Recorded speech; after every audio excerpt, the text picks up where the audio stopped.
এই মুহূর্তে বিরাট বড় খুশির খবর। বার্ধক্য ভাতা, বিধবা ভাতা, প্রতিবন্ধী ভাতা প্রকল্পের জুলাই মাসের টাকা দেওয়া শুরু। টাকা দেওয়ার বিষয়ে সঠিক কি আপডেট রয়েছে, সেই সঙ্গে কারা কারা টাকা পাবে, কারা কারা পাবে না, এই মুহূর্তে এই সমস্ত প্রকল্পের স্ট্যাটাস চেক করলে কি দেখাচ্ছে, সেই বিষয়ে মুখ্যমন্ত্রী বড় আপডেট জানিয়েছেন।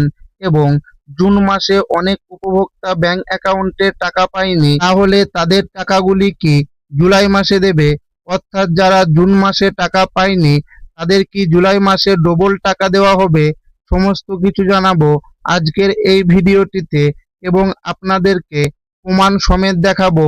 তাই ভিডিওটি প্রথম থেকে শেষ পর্যন্ত দেখবেন এবং আপনি কোন জেলা থেকে দেখছেন অবশ্যই কমেন্টে লিখে জানাবেন। বার্ধক্য, বিধবা, প্রতিবন্ধী ভাতা 2026 জুলাই মাসের টাকা দেওয়া শুরু। এইমাত্র মুখ্যমন্ত্রীর বিরাট বড় ঘোষণা। মুখ্যমন্ত্রী স্পষ্ট জানিয়েছেন, আগের সরকারের কোনো সামাজিক প্রকল্প বন্ধ করা হবে না। সূত্র মারফত খবর, যেসব উপভোক্তা লক্ষ্মীর ভাণ্ডার প্রকল্পের টাকা পেতেন এবং যাদের বয়স 60 বছর পূর্ণ হয়েছে, তাদের অনেকেই সরাসরি বার্ধক্য ভাতার আওতায় অন্তর্ভুক্ত হয়েছেন। যারা সরকারি অফিস, বিডিও বা এসডিও অফিস কিংবা দুয়ারে সরকার ক্যাম্পে আবেদন জমা দিয়েছিলেন, তাদের মধ্যে অনেকের ডকুমেন্টস এখনও ওয়েবসাইটে আপডেট হয়নি। খুব শীঘ্রই বাকি থাকা আবেদনপত্রগুলি যাচাই ও আপডেটের কাজ শুরু হয়ে যাবে।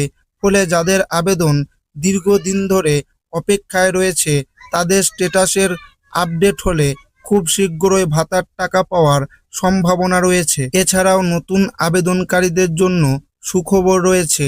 খুব শীঘ্রই অনলাইনে এবং অফলাইনের মাধ্যমে নতুন করে আবেদন গ্রহণের প্রক্রিয়া শুরু হতে পারে বলে জানা যাচ্ছে। ইতিমধ্যেই জয় বাংলা পোর্টালের অফিসিয়াল ওয়েবসাইট www.joybanglawb.gov.in এই পোর্টালে নতুন আপডেট আসা শুরু হয়েছে। বর্তমানে স্ট্যাটাস চেক করলে জুন মাসে টাকা দেওয়ার কোনো আপডেট দেখা যাচ্ছে না, তবে খুব শীঘ্রই ওয়েবসাইটে নতুন তথ্য প্রকাশিত হতে পারে বলে সূত্রের তরফে খবর। এদিকে অন্নপূর্ণা ভাণ্ডার প্রকল্পের টাকা জুন থেকে দেওয়া শুরু হয়েছে বলে জানা গেছে।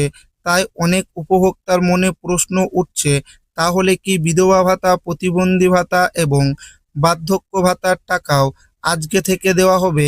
সরকারের পক্ষ থেকে জানানো হয়েছে, সমস্ত যোগ্য উপভোক্তা ব্যাংক অ্যাকাউন্টে সরাসরি টাকা পাঠানো হবে, তবে ব্যাংক অ্যাকাউন্টের সঙ্গে ডিবিটি লিঙ্ক করা থাকতে হবে।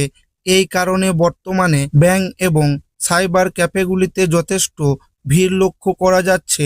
সূত্রের খবর, অন্নপূর্ণা ভাণ্ডার প্রকল্পের পাশাপাশি বিধবা ভাতা, প্রতিবন্ধী ভাতা, বার্ধক্য ভাতার টাকা জুলাই মাসে 5 থেকে 7 তারিখের মধ্যে দেওয়া হতে পারে।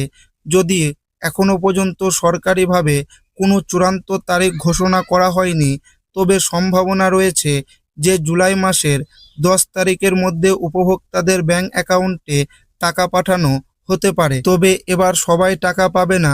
কাদের কাদের টাকা দেওয়া হবে আর কাদের দেওয়া হবে না, সেই বিষয়ে নারী ও শিশু কল্যাণ মন্ত্রী অগ্নিমিত্রা পাল জানিয়েছেন, এসআইআর তালিকা নিয়ে বিশ্লেষণের কাজ চলছে। তবে যাদের নাম ট্রাইব্যুনালে রয়েছে এবং যারা সিএ এর জন্য আবেদন করেছেন, তারাও সরকারি সুবিধা পাবেন বলে জানানো হয়েছে। যে সমস্ত উপভোক্তারা আগে আবেদন করেছিলেন, তাদের মধ্যে অনেকেরই এখন স্ট্যাটাস চেক করলে দেখাচ্ছে ভেরিফাইড। এই উপভোক্তাদের ব্লক অফিসে যোগাযোগ করতে হবে, উপযুক্ত ডকুমেন্টস দেখাতে হবে, তারপর সরকারি আধিকারিকরা অ্যাপ্রুভাল দিলেই টাকা পেতে শুরু করবেন।